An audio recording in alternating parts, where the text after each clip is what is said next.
네, 오늘은 야곱 두 번째 시간입니다. 제목이 베델이라고 되어 있는데요. 창세기 28장 10절부터 22절까지 여러분들 교재 있으시죠? 우리 다 같이 함께 읽겠습니다.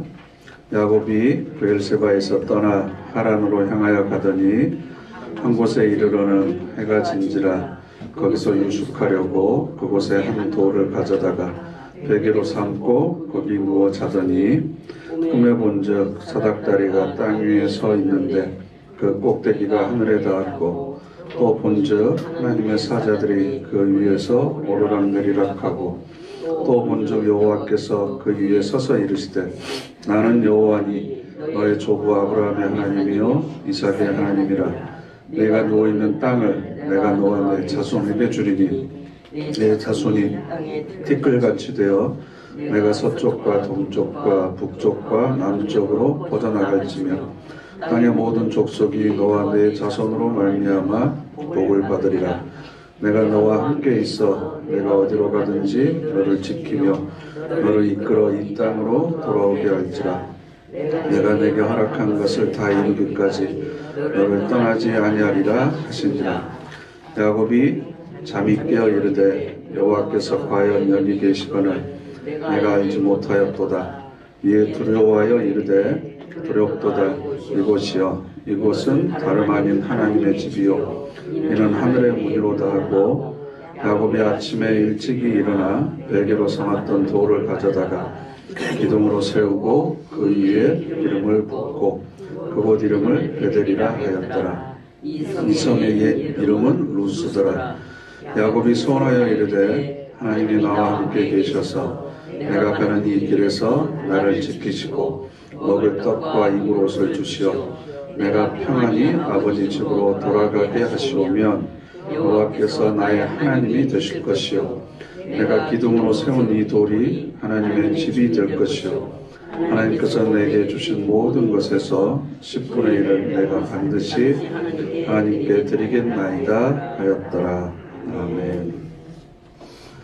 야곱의 생애는 하나님께서 선택하신 백성들을 어떻게 다루시고 또 어떻게 인도하시는지 또 그런 하나님의 섭리에 야곱이라고 하는 사람을 대표로 해서 우리 인간들이 어떻게 반응하는지 이것들을 잘 보여주고 있는 내용입니다.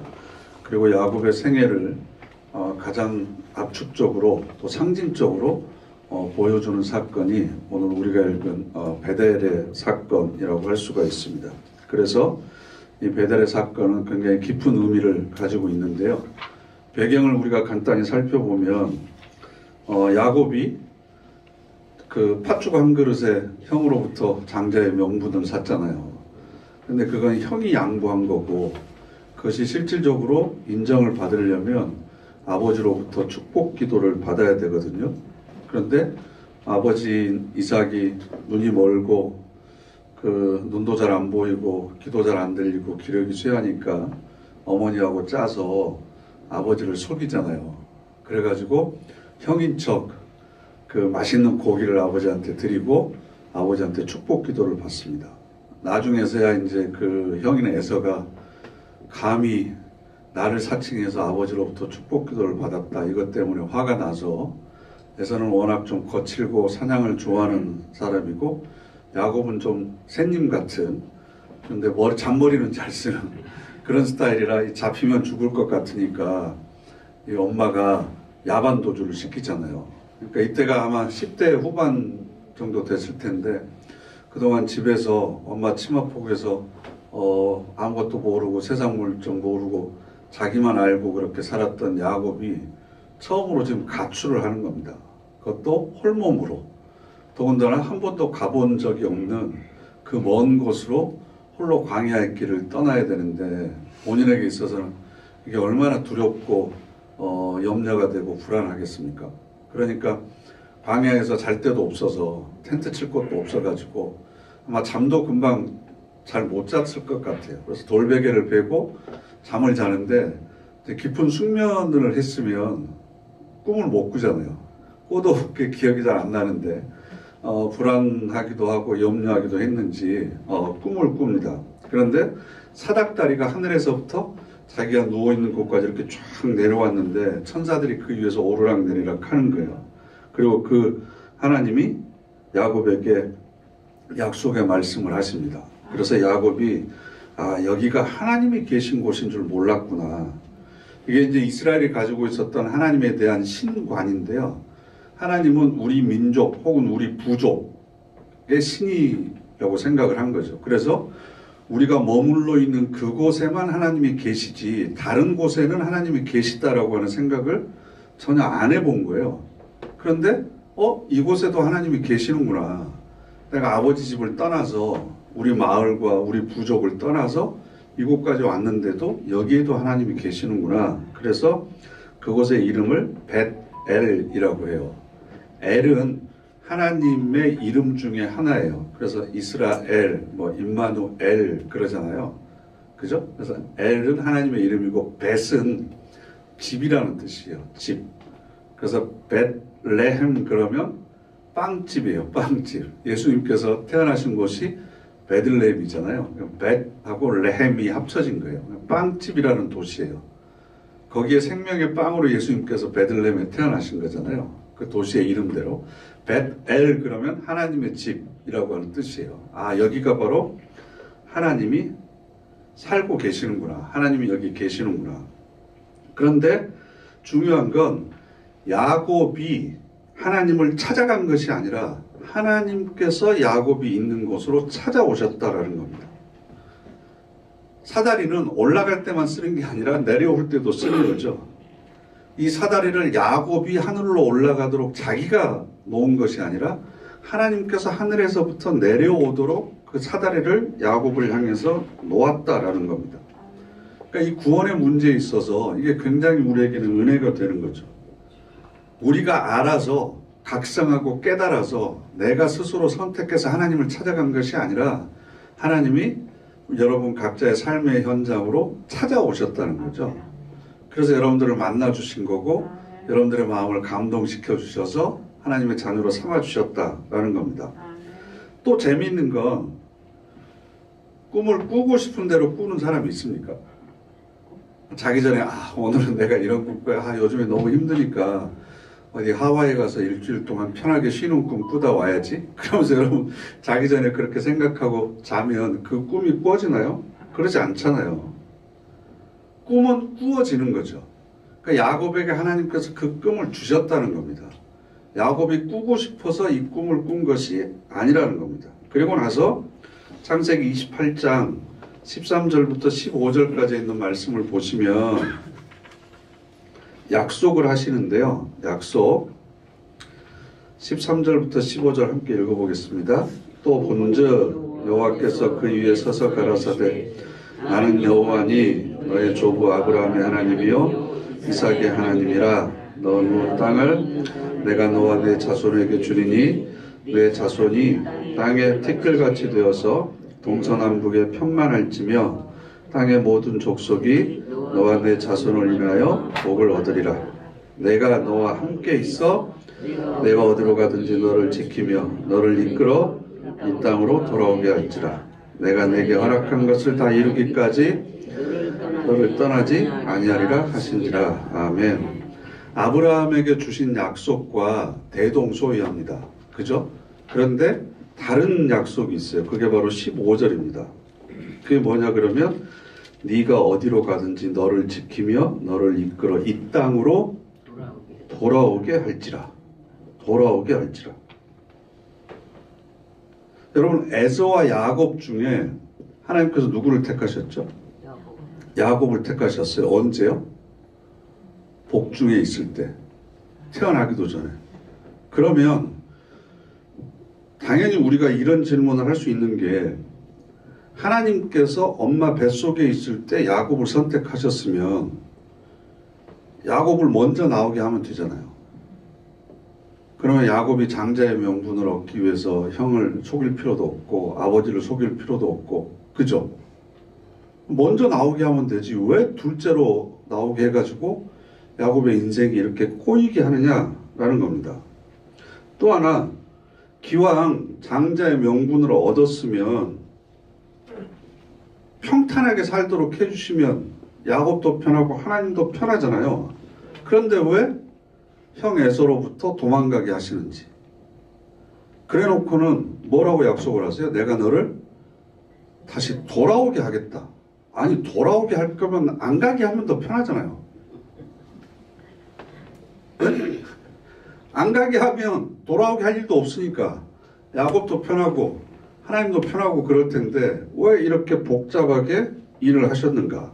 그렇게 도망가게 해놨으면 그대로 놔두지 왜 또 밤중에 사다리를 놓고 오르락내리락 하시고 다시 너를 돌아오게 하겠다. 내가 이 약속이 이루어질 때까지 너를 떠나지 않겠다. 그럼 하나님도 피곤하고 야곱도 피곤한 인생을 왜 그렇게 복잡하게 만드시는가라는 겁니다. 야곱의 전 생애를 살펴보면 얼마나 어려운 삶을 살았는지 모릅니다. 그래서 야곱이 말년에 창세기 그 후반에 가보면 바로왕을 만나잖아요. 그래가지고 뭐라고 얘기해요? 내 나그네 인생이 선조들의 나그네 인생길에 훨씬 못 미치지만 험악한 세월을 보냈나이다. 그래요. 그때 이 고백을 할 때 야곱의 나이가 130세였어요. 내가 130년 동안 험악한 세월을 살았습니다. 아니, 그러려면 그 엄마 복 중에서부터 선택을 하지를 말든지 선택을 하셔서 복을 주시겠다고 그랬으면 그의 인생을 좀 평탄하게 하시든지 왜 이렇게 복잡하게 모든 일들을 꼬이게 하느냐라는 겁니다. 그럼 우리가 여기서 한 가지 중요한 질문을 해봐야 되는데 예수를 믿는 사람과 예수를 믿지 않는 사람들 이 두 부류를 비교를 해보면 인생살이가 어느 쪽이 더 편합니까? 네? 안 믿는 사람들이 더 편하죠. 억울하지 않습니까? 네? 아니 선택을 하지를 마시든가 선택을 했으면 좀이라도 좀 편하게 하시든가 왜 우리를 더 고달프게 하냐고. 예수 안 믿는 사람들은 하나님이 새벽에도 안 깨우시잖아요. 그럼 새벽에 우리가 나와서 기도할 일도 없는 거고 이런 직분을 주셔서 섬기고 헌신해야 될 일도 없는 거고 자기를 또 희생해야 되는 거고 그죠? 괜히 또 그 믿음의 기준을 주셔가지고 다른 사람들은 전혀 양심에 거리끼지도 않는데 우리는 양심에 거리끼는 일들도 훨씬 더 많아지고 그럼 왜 세상 사람들이 더 편하냐? 거기는 부모가 없거든요. 우리는 아버지가 계시잖아요. 예수 믿지 않는 사람들을 하나님께서 그렇게 평안하게 놔두시는 이유는 자녀가 아니기 때문에 그렇습니다. 그럼 왜 우리를 힘들게 하시느냐? 왜 우리를 고생시키냐 그러면 세상이 우리에게 주는 것이 그게 복이 아니라고 하는 것을 우리에게 확인시키고 싶어 하시는 거예요. 만약에 우리 중에 내가 믿고 의지하는 것이 돈이라고 한다면 그 돈을 의지하는 것이 얼마나 부질없는 것인지를 우리에게 확인시키시는 방법이 뭐겠어요? 망하게 하는 거죠. 실패하게 하는 거죠. 세상 뭐 있어? 건강하게 살아야지. 건강이 최고야. 그런 사람에게는 병들게 하는 거죠. 아, 내 건강 의지해가지고 되는 게 아니구나. 자식이 최고다. 자식이 최고의 보험이고 내 든든한 미래다. 하나님보다 더 자식을 믿고 의지하는 사람에게는 아, 자식이 믿을 사람이 못 되는구나를 깨닫게 해주시는 거죠. 그 모든 과정이 고난이고 시련일 수 있다는 겁니다. 그러면 하나님께서 우리 인간들에게 주시는 가장 무서운 형벌이 뭔 줄 아세요? 가장 무서운 형벌, 가장 무서운 징계, 가장 무서운 채찍. 네, 맞습니다. 무관심, 내버려 두는 겁니다. 내버려 두는 거. 그래서 로마서 1장 한번 찾아보실까요? 로마서 1장. 로마서 1장.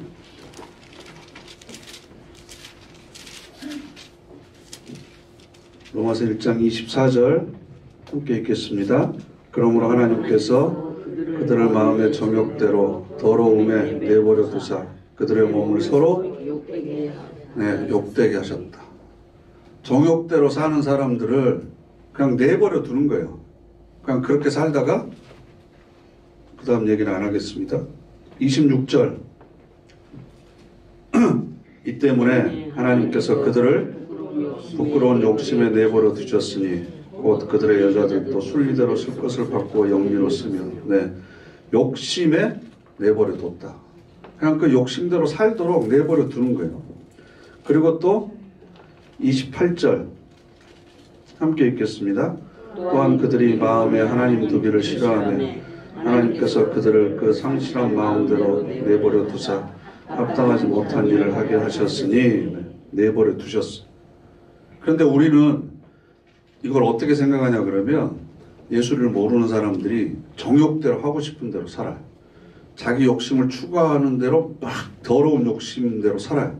그리고 상실한 마음대로 해서 20절에 불의와 추악과 탐욕과 시기와 살인과 분쟁과 이 모든 것들을 하더라도 하나님께서 내버려 두시는 거예요. 그러니까 우리는 그걸 어떻게 생각하냐면 야, 악인이 형통하는구나.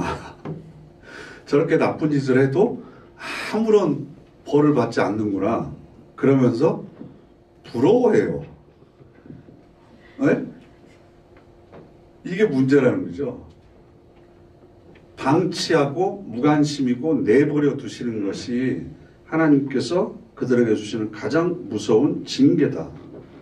그래서 왜 하나님께서는 우리 그리스도인들에게는 고난을 주시냐 그러면 이 세상의 것들이 부질없다는 것을 확인시켜 주기 위해서 고난을 주시는 거예요. 야, 그래서 우리가 더러운 욕심대로 살면 안 되는구나. 정욕을 추구하면서 살면 안 되구나. 마음의 기준이 없이 상실해가지고 감정대로 기분대로 아무렇게나 살면 그게 안 되는구나 라고 하는 것을 우리에게 확인시켜 주기 위해서 실패와 고난을 주시는 거죠. 그래서 돌이킬 수 있는 기회를 얻는다고 하는 게 굉장히 큰 복이에요. 그래서 제가 이 교재 보면 그 39페이지에 돌이킬 수 있는 기회가 있다는 것이 복인가? 39페이지 중간에 제가 지금 이 교재대로 계속 그 하고 있는 거예요. 복인가? 그래서 그 옆에 뭐라고 써놨어요? 사죄할 수 있는 기회도 혜택입니다. 이건 누가 얘기한 건 줄 아세요? 최근에 유명한 사람이 얘기했는데 사죄할 수 있는 기회도 혜택입니다.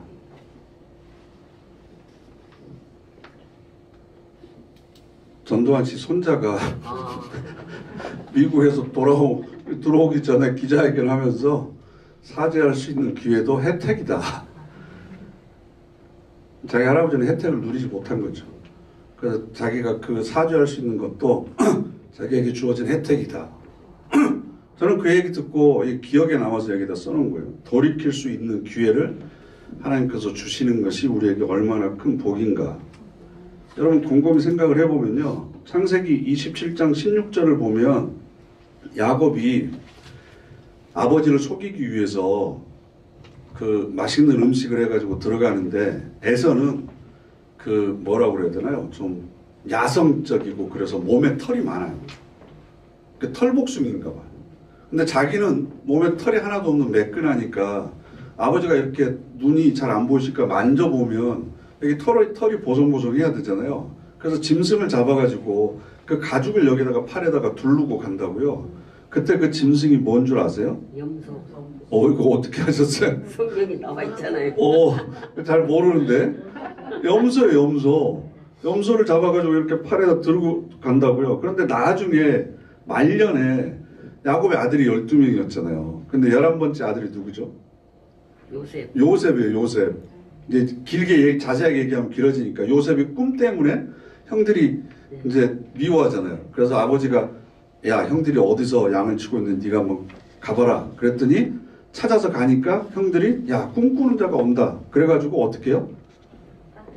죽이자. 그랬다가 우물에 빠뜨렸다가 노예 상인들이 오니까 팔아버리잖아요. 그래놓고 아버지한테 가서는 뭐라고 그래요? 그 짐승 때문에 죽은 것 같다. 그래서 그 요셉의 옷에다가 짐승의 피를 묻히잖아요. 근데 그 짐승이 뭐예요? 그거 안 읽어보셨어요?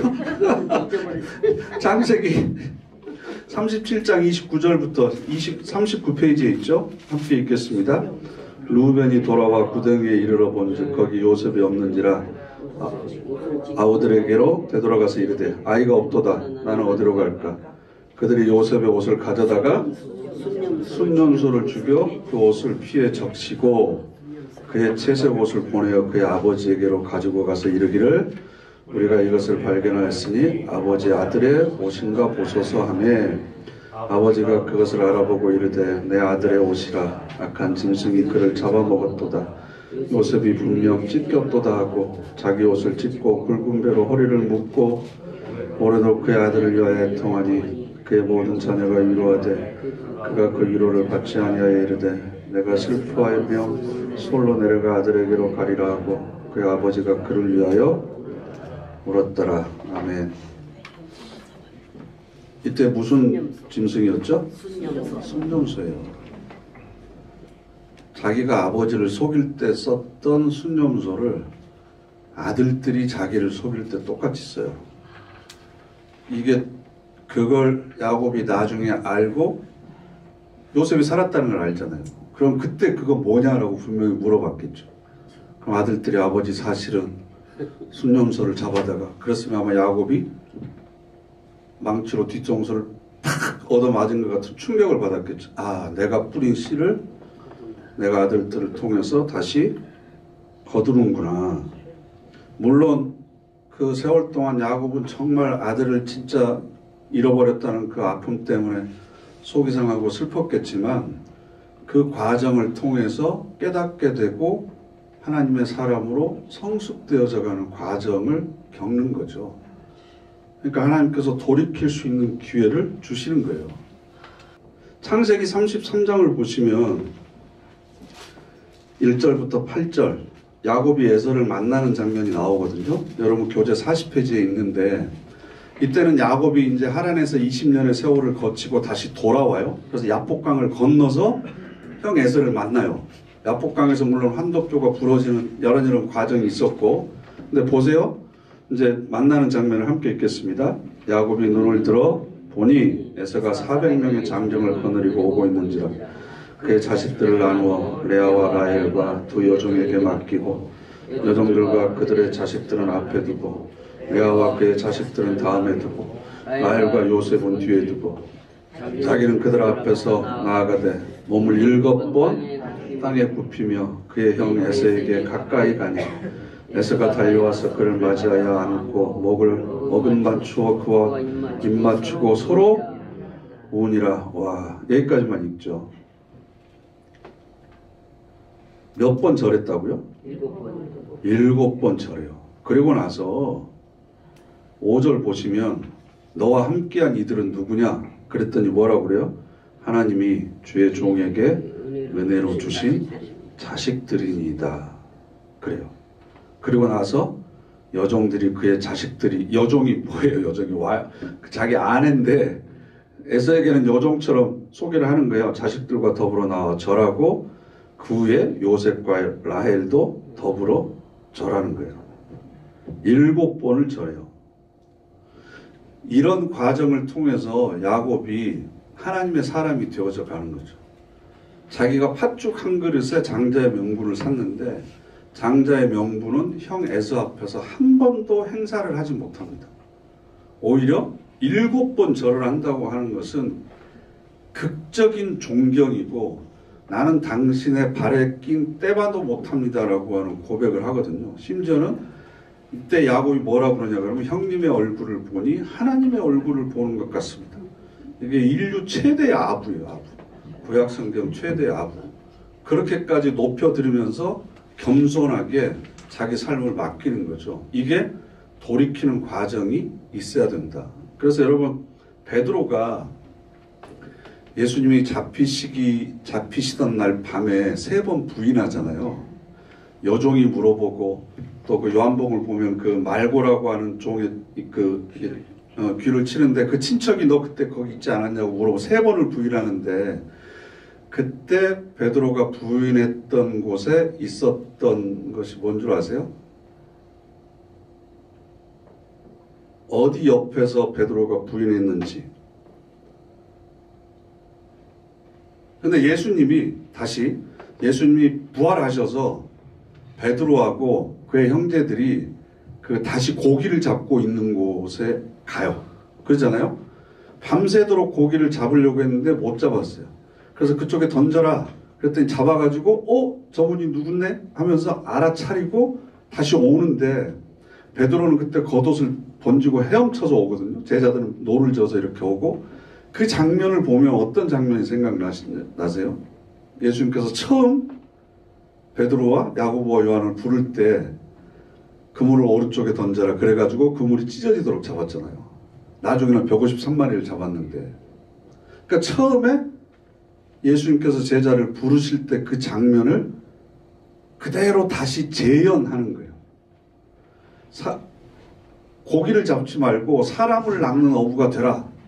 너희는 나를 따라오너라. 그래서 다 따라갔는데 다시 돌아와서 고기 잡고 있는 베드로 앞에 딱 나타나시면 베드로나 제자들이 처음 예수님 만났을 때 장면을 떠오르지 않겠습니까? 내가 왜 이 자리에서 이러고 있지? 그때 사람 낚는 어부가 되겠다고 갔었는데 그래서 배에서 내려서 딱 가보니까 예수님께서 뭐하고 계셨어요? 고기. 그렇죠. 숯불에 고기를 굽고 있었는데 이때가 밤이 샜잖아요. 밤새도록 못 잡았잖아요. 성경에는 기록되지 않았는데 아마 멀리서 닭울음 소리가 들리지 않았겠습니까? 그리고 숯불에다 고기를 굽고 있었어요. 예수님께서 그 잡히시던 날 밤에 베드로가 3번 부인했을 때 그 장소가 숯불 옆이었어요. 추워서 불을 쐬려고 옆에 갔는데 그 숯불 옆에 있을 때 여종이 물어보니까 저주하면서 부인했어요. 그랬더니 마침 그때 무슨 소리가 들렸어요? 닭 울음소리가 들린 거예요. 근데 예수님이 하필 새벽에 가요. 새벽에. 밤새도록 고기를 잡고 있지만 못 잡았던 제자들에게 새벽에 가서 오른쪽에 던져라 했을 때 이미 처음 만났던 장면을 연상시키고 예수님인데 우리가 지금 뭐하고 있지? 딱 가보니까 하필 또 숯불을 펴놓고 있는 거예요. 그럼 우리는 보통 밤새도록 수고한 제자들을 위해서 예수님이 이렇게 따뜻하게 아침까지 생선을 준비해서 마련해놓고 계시구나 라고 그렇게 생각할 수 있지만 베드로나 제자들의 입장에서는 이게 지금 다시 부딪히기 싫은 장면들, 다시 떠올리기 싫은 자신의 아픈 기억들을 예수님께서 다시 불러일으키는 거죠. 다시 깨닫게 하는 거죠.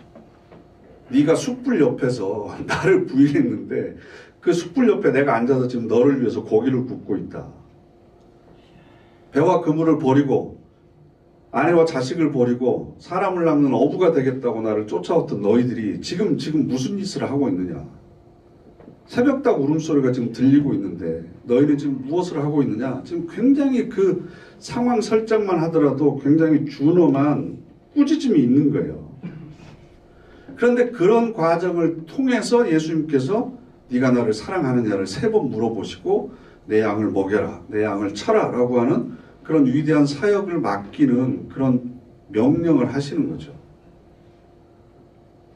그러니까 여러분, 고생과 고난이 우리에게 주는 의미가 뭔지, 그러니까 고생하기 전에 하나님이 매 때리시기 전에 빨리 남한테 잘못한 거 있으면 아직도 못 깨달은 거 있으면 하나님 깨닫게 해주시고 하나님께서 깨우쳐 주시기 전에 미리 깨닫고 회개할 수 있게 해주세요. 그래서 여러분, 우리가 가는 길이 결코 포기되지는 않지만 기뻐하면서 손뼉치면서 찬송 부르고 갈 건지 매 맞고 징징대면서 갈 건지 그건 이제 우리가 선택하는 거죠. 찬송하면서 가야죠. 그러니까 알아서 잘 하세요. 그러려면. 그러니까 야곱의 입장에서는 외삼촌인 하란 땅에 가서 20년 동안이나 고생하고 뭐 이런 거 해서 다시 돌아오고 애서 만나서 7번 절하고 어쩌고 저쩌고 이렇게 험악하게 살지 말고 그냥 약속한 땅 주시면 되지. 근데 하나님의 목적은 땅을 주는 게 목적이 아니라 그 땅을 소유할 만한 실력이 있는 사람으로 야곱을 성장시키는 것이 목적이죠. 우리는 복만 주세요 이렇게 생각하는데 그 복을 누릴 수 있는 사람에게 하나님께서 주시는 것이 바로 그 복입니다. 그럼 그냥 하시면 되지 왜 이렇게 복잡하게 하십니까? 말로 하시지 왜 우리에게 그렇게 아픔을 주시고 왜 아픈 일이 벌어진 다음에 꼭 울면서 돌아오게 하십니까? 그냥 미리 깨닫게 해주시면 우리도 편하고 하나님도 편하지 않습니까? 그런데 우리가 그렇게 쉽게 깨닫는 존재들이 아니고 우리를 향한 하나님의 사랑은 강제적이 아닙니다. 예를 들어서 지옥불 보여주고 천국 보여주고 너 어느 쪽으로 갈래? 그러면 누가 지옥불로 가겠어요? 그죠? 가시밭길에다가 가운데만 신장로, 옛날에 신장로라고 그랬잖아요. 길 뚝 뚫어놓고 너 어디로 갈래? 그럼 다 이리 가지고 누가 가시밭길로 가겠어요? 그건 강제적인 거죠. 하나님께서는 우리에게 자유의지를 주셨어요. 그래서 내가 스스로 선택해서 하나님께 돌아올 때까지 하나님께서는 계속해서 우리 인생을 다양한 방법으로 간섭하시는 거예요. 그러니까 그나마 우리는 좀 빨리 돌아와서 이 자리에 있는 거고, 그죠? 아직도 덜 돌아오고 있는 사람들이 주변에 여러 명 있잖아요. 어쩔 수 없어요. 하나님께서 또 여러 가지 방법으로 간섭하시는 거죠. 그래서 내가 추구하면서 살아가는 것, 내가 의지하고, 그래서 내가 최고라고 생각하면서 살아가는 것이 얼마나 헛된 것인지를 하나님께서는 깨닫게 해주신다. 그래서 욥기 23장 10절에 나의 가는 길을 오직 그가 아시나니 그가 나를 단련하신 후에는 내가 정금같이 나오리라. 정금같이 나오리라. 하나님께서는 내 앞길을 또 어떤 길로 인도하실지를 모릅니다. 그러나 우리가 믿는 것은 하나님은 선하신 분이시다. 하나님은 나를 사랑하신 분이시다. 나에게 유익한 것만 허락해 주신다. 비록 그것이 쓰디쓴 잔이라고 하더라도 내 유익을 위해서, 내 성숙을 위해서 나에게 필요하시기 때문에 하나님께서 나에게 주실 것이다. 이게 우리의 믿음인 거죠. 그래서 창세기 47장에 요셉을 만났을 때 7번 절했잖아요. 아니, 이제 에서를 만났을 때 7번 절을 했잖아요. 그런데 창세기 47장으로 가보세요. 창세기 47장.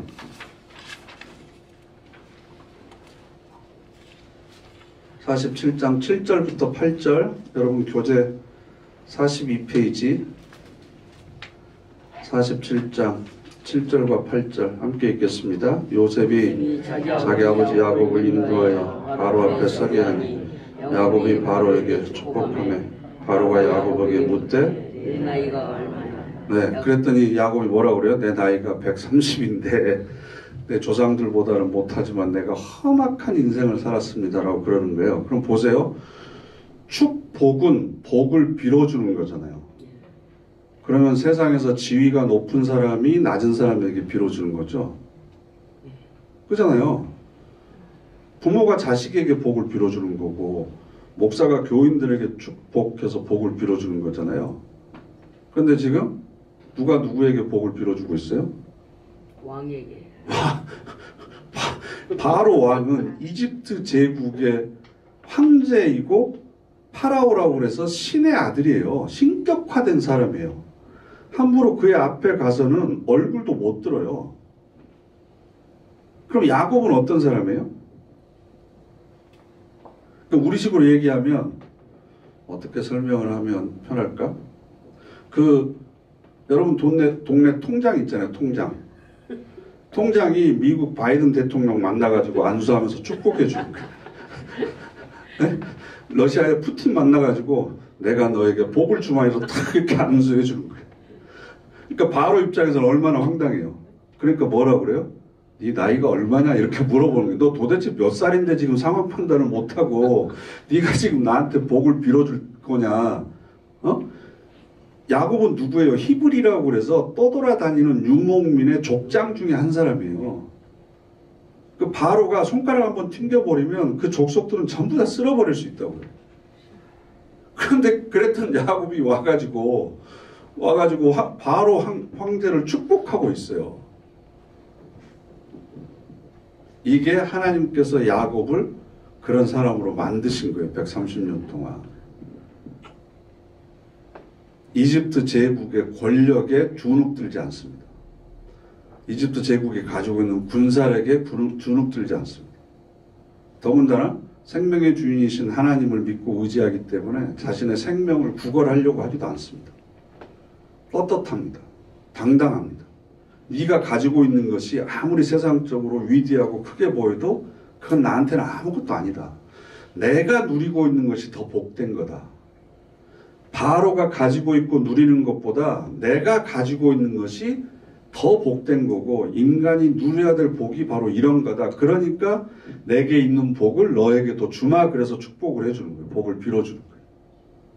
보통 사람들 같으면 어떻게 하면 바로 앞에 가서 떨어진 부스러기라도 좀 얻어먹어 볼까 침 질질 흘릴 텐데 그렇지 않고 바로를 축복해 주는 거예요. 그러니까 황당해서 네 나이가 도대체 얼마냐 이런 얘기를 하는 거죠. 130년이다. 내 선조들에게는 못 미치지만 내가 험악한 인생을 살았다. 그러나 내가 누리고 있는 복이 바로 이집트 제국 황제가 누리는 복보다 더 크고 위대한 거다. 그래서 내가 너를 축복한다. 나중에 한번 더 만나서 그때도 또 축복해요. 그러니까 이런 야곱의 생애를 통해서 우리에게 나타나신 하나님은 어떤 하나님이신가? 야곱이 살아왔던 험악한 인생이 그냥 고생만 하는 인생이 아니었다는 거죠. 정말 인간일 수 있는 것이 무엇인지, 인간으로서 추구해야 될 복이 무엇인지, 그리고 우리 인생이 어디를 향해서 가야만 되는 건지 이것들을 깨닫는 시간들이 됐다는 겁니다. 문제는 야곱처럼 그렇게 130년 동안 험악한 세월을 살아오면서 시행착오를 겪으면서 우리도 그 길을 가느냐, 아니면 야곱이 밟았던 전철을 보면서 우리는 조금이라도 실수를 덜하고 덜 반항하고 그래서 덜 매맞고 우리 권사님 얘기하신 것처럼 찬송이라도 좀 더 부르고 기쁜 마음으로 감사하게 그 길을 걸어가느냐. 그래서 사실은 야곱을 보면 은혜가 되는 게 야곱이 10대에 깨달았으면 뒤에 이런 일들을 기록할 일이 없잖아요. 그러면 10대에 깨닫지 못한 우리는 주눅이 되는데 130세가 돼서야 야곱이 이런 자리에 올라갔다. 이런 수준으로 성숙했다 생각을 하면 우리도 충분히 가능성이 아직 남아있고 여러분도 시간이 그렇게 많지는 않습니다. 많지는 않지만 그래서 하나님께서 원하시는 수준으로 성숙되어져 가는 그런 우리가 되시기를 간절히 바랍니다. 네.